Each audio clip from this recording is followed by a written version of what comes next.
I'm holding 2 almonds. These almonds are about the size of the amygdala in your brain. The amygdala is an organ with a variety of functions, including emotional response and empathy. If your amygdala is shriveled and underdeveloped, you may be a sociopath. If your amygdala is big, well, you may be different. It's June 2015. My wife Louise and I are driving in our car. I'm 65, mostly retired, and a bit of a crossroads as to what to do with myself. As we're driving, we're listening to a podcast. In this case, the podcast is Freakonomics, one of my favorites. The subject of the podcast is Professor Alvin Roth and his work in enabling multiple kidney patients to receive kidney transplants from living donors in a cascading chain. As I'm listening to the podcast, I am struck by the concept of leverage, that one altruistic or non-directed donor can impact multiple patients through the donation of one wholly redundant kidney. I know in that moment that I'm going to give my kidney to a stranger. It's as if I was struck by lightning. But the more I think about it, I realize I have a problem. My wife. You see, my wife doesn't do hospitals. She comes from Swedish-Finnish stock, and they simply never think about their health. They are some of the toughest people around. In fact, whenever I'm sick, I fear I'm going to be given half a blanket and sent into the woods. But I turn to her and I say, Louise, this is something I really want to do. I don't know what to expect in response. After a few moments, she turns to me and says, yes, I know. Ned, we've been married for 33 years. I know you pretty well by now. Go ahead. Yes! I get to give away my kidney. So I contact the National Kidney Registry. I get registered at New York Presbyterian. I start the process to be tested. And I learn a few things. Kidney donation is major surgery. There's no getting around that. But the odds of a serious complication arising during surgery is 1 in 3,000. You have 2 kidneys. Combined, they have 4 times the capacity that you need to be healthy. When you donate a kidney, your remaining kidney grows larger, and you retain twice the capacity you need. There's one other fact. Curiously, studies have shown that there's a measurable improvement in the quality of life of the donor. I'll get back to that. It seems that my instant inclination to donate my kidney is symptomatic of a certain type of individual. You might find this hard to believe, but as a group, we are not quite normal. Professor Abigail Marsh of Georgetown has done extensive research on non-directed donors. In her research, she has shown that as a group, non-directed donors have a significantly enlarged amygdala. I've since spoken with a number of non-directed donors, and I can tell you that the epiphany that I felt was shared by virtually every one of them, almost to a person. That sense of, I have to do this. I want to do this. I must do this. It's a common theme. But it's not altogether good. We're the last group you want to have with you at the apocalypse. We'd be the first to be eaten. And we'd probably offer to help with the cooking. So I completed the testing and was accepted as a donor. Because I am type O positive, I can donate to anyone. Finally, I'm a hot ticket. Now all I have to do is tell my kids. We have 3 grown children, and because they're our children, I knew this would be the easy part. I sent out an email explaining the plan. The youngest came back first, He said, "Go for it, Dad, good on you." The oldest was considerably less enthusiastic. He didn't say he wouldn't support me in this, but he had a laundry list of questions and concerns. We worked our way through them and it was fine. Our middle child, our daughter, Daddy's favorite girl, our empathetic blonde who volunteers her time with the less fortunate of every stripe, told me in no uncertain terms, "This will not happen."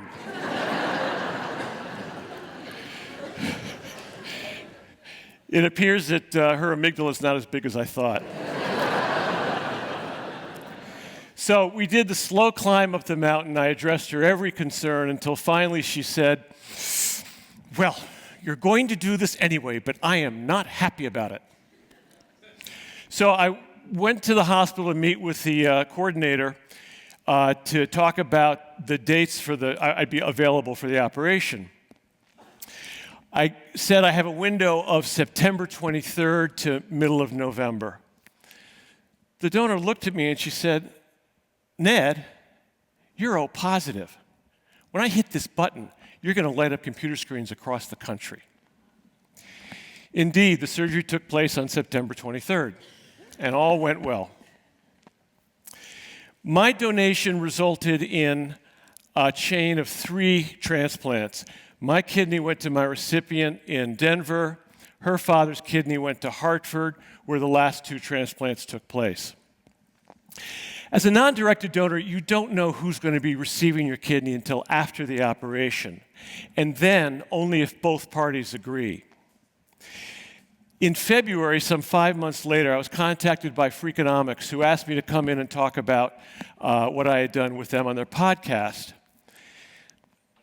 For those of you who are old enough to remember the TV show, I had quite a "this is your life" moment when halfway through the interview, host Stephen Dubner announced that they were able to get Danielle, my recipient, on the line with us, and that I would be speaking with her for the first time live during the interview. That was a moment I will never forget. I thought that when I donated my kidney, that would be the end of it.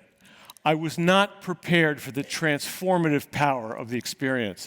I felt afterwards as if something inside me had fundamentally changed.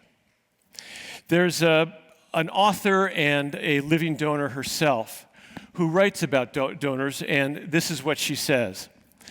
"Living donors are happier. I've met a lot of donors in the last 5 years, and if I had to choose one word to describe them beyond compassionate, it would be happy. There's a euphoria that accompanies the act of living donation, which is difficult to explain without sounding a little crazy." That description rings true to me, and I see it in other donors I've met as well. So, what to do with this newfound sense of well-being? I knew I wanted to stay involved. I spoke with a number of healthcare professionals, and I soon learned how incredibly difficult it can be for a patient on dialysis to generate the resources necessary to mount a campaign to find a donor. Most of these patients have families who know the circumstances and who choose not to come forward. Worse, when a patient asks a family member directly and that person declines, you can imagine what that does to the patient's sense of self-worth. Add to that the difficulties of dialysis. It's a procedure required 3 to 4 days a week, 3 to 4 hours at a time. It's physically exhausting, and it's basically a form of slow death, since dialysis cannot rid the organs of toxins the way that a kidney does. Right now in this country, there are a little over 99,000 people waiting for a kidney transplant. Last year, there were 18,000 transplants. Waiting times vary from hospital and region, but a wait time of 5 to 10 years is not uncommon. Many, many people die waiting for a kidney. You can see how someone in this condition could lose all hope. Now, I know that there are not a lot of us non-directed donors out there. According to the United Network for Organ Sharing, in 2014, out of an adult population of 242 million people in this country, there were 183 of us. To put that number in perspective, that is 39 fewer than have visited the International Space Station. But I also know there are a lot of you potential donors out there. You know who you are, the ones with 2 kidneys who might just now be getting the word. Now, that number 183 does not include pairings on Facebook and other social media. We all know what an incredibly powerful tool social media can be for bringing people together. So I got to thinking, there's nobody who can talk to a potential donor as well as somebody who's already donated. So why not pair a patient on dialysis with a person who was given a kidney and have that person become the patient's champion and advocate to help them find a kidney on social media? So, last February, I started Donor to Donor, a foundation designed to do just that. We took on as our first sponsored patient Brian, a 47-year-old man from Connecticut who'd been on dialysis for 4 years. We started a Facebook campaign for him. It went viral.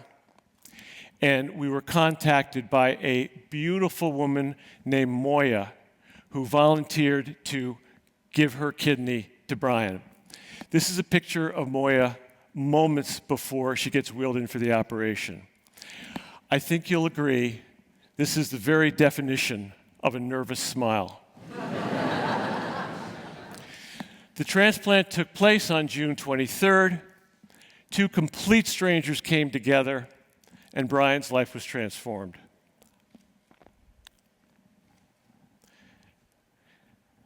Now, we do not live in a fairy tale, and we do not live happily ever after. I'm sorry to tell you that in late November, Brian developed pneumonia, and in December, he died. We lost a dear friend. Right now, Donor to Donor is facilitating the testing of 7 people who've come forward to donate to our sponsored patients and or create a kidney chain. We'll continue to do this work until the folks in genetic research develop new kidneys from stem cells. I'm told by my friends in that business it's going to take about 10 years. So, while this talk has been about how a man in his 60s has opened a new and unexpected chapter in his life, the specifics here don't matter. What matters is this one thought, that by giving a piece of yourself to others, in whatever way that may have relevance to you personally, can allow the rest of you to grow in new and exciting ways you might otherwise never experience. Thank you.